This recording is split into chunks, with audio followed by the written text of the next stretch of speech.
Hi, and welcome to this podcast on the social impact of technology case study that I'm conducting as an example of the work that you need to produce for your first task on a selected piece of technology into solar technology. In this case study, what we're going to do is we're going to look at solar technology. We're going to look at the reasons for the development of the technology, some of the factors that affect access to and acceptance of the technology by looking at the political, social, and economic impacts.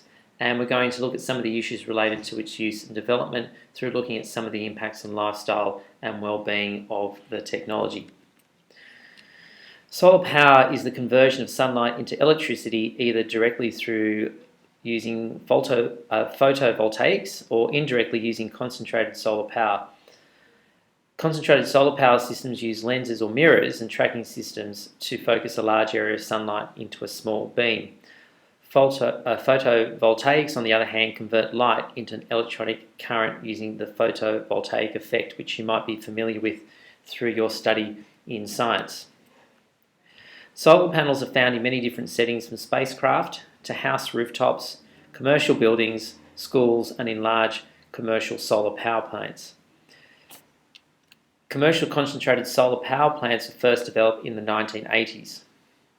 The power plant that you can see in the photo is the 579 MW Solar Star. It's located in California and it's the largest photovoltaic power station in the world. The early development of solar technology started in the 1860s and was driven by an expectation that coal would soon become scarce. No one really knows when fossil fuels will run out, but the threat from climate change has many governments investing in renewable energy sources as a means of slowing down global warming arising from climate change, according to the Intergovernmental Panel on Climate Change. There was a time in the 1980s when Australia led the world in solar technology. To begin with, Australia receives more solar radiation per square foot than anywhere on the planet, and that presents an obvious advantage. But the true catalyst was geography. 2/3 of the country consists of uninhabited desert, and you can see some of the examples in this photo where these plants are located. This posed problems for engineers tasked with constructing a national telephone network in the 1970s.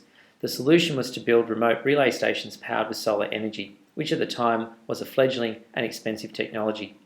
Yet by 1978, the national provider, who was then known as Telecom, now Telstra, had developed reliable solar cells that could be installed affordably across the country and being frequently maintained.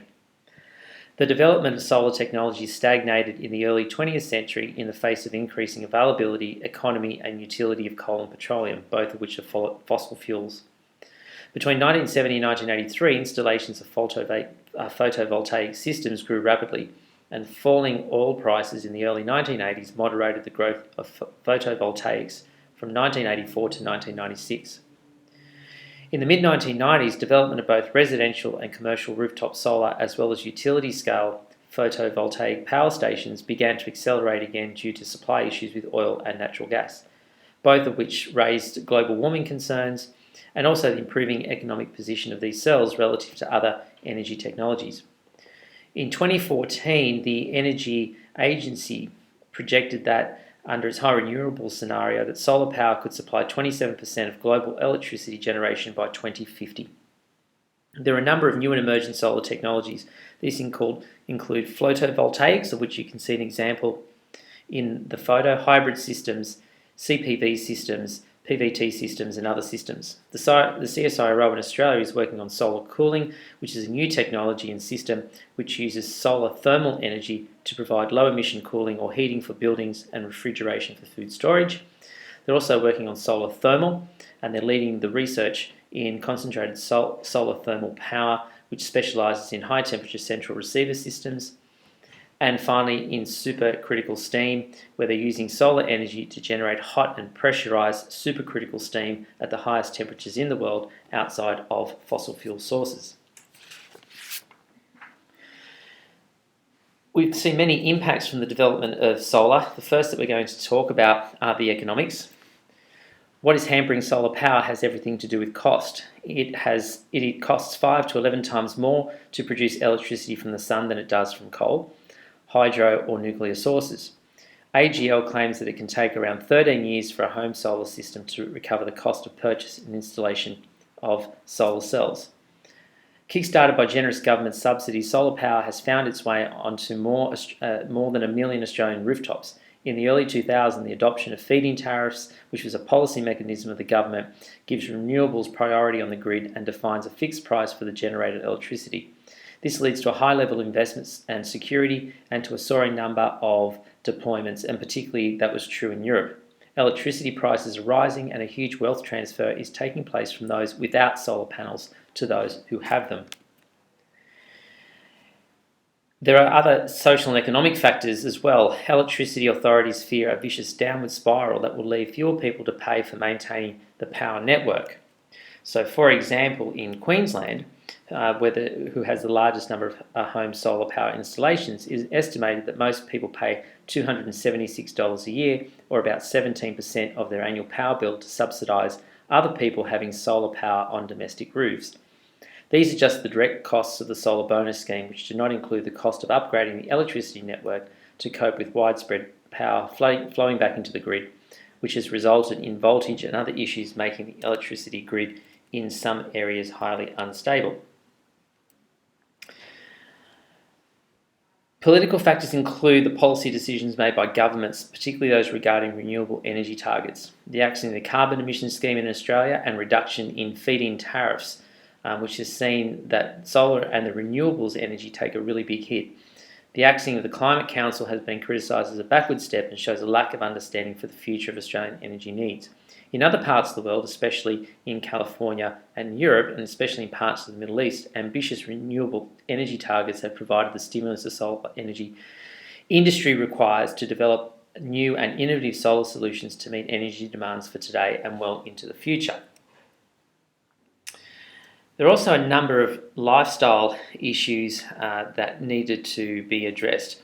We found that the development of utility-scale solar power to date has caused changes to land use, which threatens protected natural areas. This has an impact on the lifestyle enjoyed by people who live in these areas and also by those who farm in them. However, there are many opportunities to site solar power plants that minimise these particular impacts. Placing solar power in urban areas rather than on natural land cover means less habitat loss and landscape fragmentation. This is particularly important in sensitive and rare habitats, such as those found in the Mojave and Colorado deserts in Southern California. There have been many and unfounded claims that renewable energy sources cause social and personal harm, similar to the claims that wind farms generate a lot of noise that has a detrimental effect on physical and mental well-being of those exposed. Of course, none of these claims have been shown to be true. Which brings us to the next problem, solar energy storage. If solar production is only available at certain times of the day, certain regions of the world, the obvious answer is to bottle up that energy and save it for later.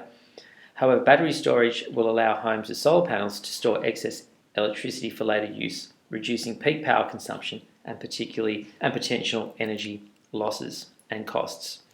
The new Tesla Powerwall, for example, is bringing costs down and making storage affordable. The impact of this is really positive for people who can afford the batteries and will then be much better off.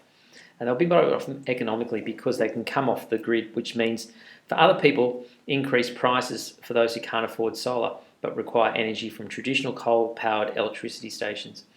The impact to the most vulnerable will be felt deepest, and hence there will be some compromise to the physical and economic well-being of those least able to afford it. Another disadvantage of renewable energy sources is the reliability of supply. Renewable energy often relies on the weather for its source of power. Hydro generators need rain to fill dams to supply flowing water. Wind turbines need wind to turn the blades, and solar collectors need clear skies and sunshine to collect heat and make electricity. When these resources are unavailable, so is the capacity to make energy from them. This can be unpredictable and inconsistent. The current cost of renewable energy technology is also far in excess of traditional fossil fuel generation. This is because it is a new technology and as such has extremely large capital cost. The political well-being of our politicians and industry leaders will be tested as they need to meet the new funding challenge.